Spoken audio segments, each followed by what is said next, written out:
Thank you very much, Susanna. Now, how far should a business go to put down its competitors?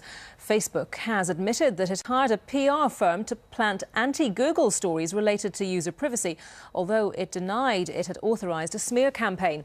The admission highlights the growing rivalry between Facebook, the largest social networking site with over 500 million users globally, and Google, the world's leading web search business.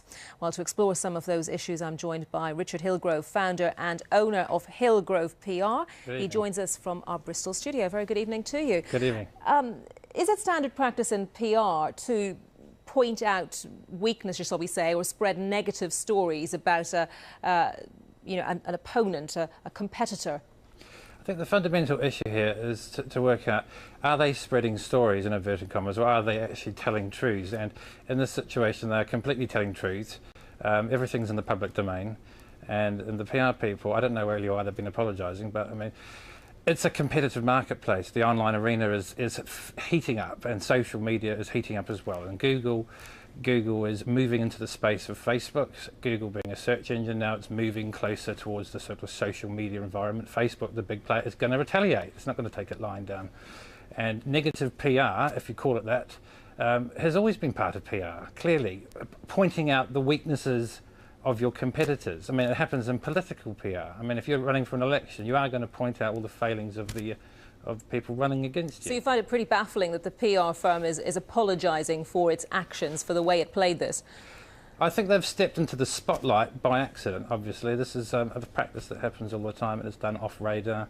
It's not done as a press release wired out everywhere. I mean, if you've got key contacts and you want it to look like a third party has noticed something about your competitor, clearly that can be engineered by the rival company. It's not something that PR people like to have sort of shone in their face, though, of course.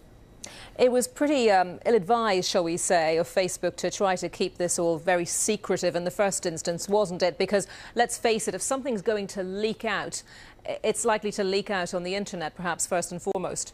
I think the methodology in which they did it caused them the trouble, obviously. I mean, essentially, and we all know in the media, it is possible to disguise the PR mechanic. If you wanted to place a story and not reveal the client, you could, if the story stands up, get a news agency to publish it, and the media owner don't actually realise who the client is. So there is a massive grey area here. They got unstuck with, obviously, the fact that it was done within an online environment, and they got found out. So they didn't cover their tracks, if you like.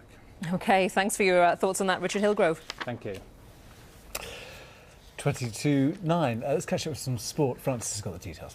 Tim, thank you very much indeed. Let's start with the second championship semi-final, namely Reading against Cardiff. The first leg at the Medeski Stadium in Reading this evening.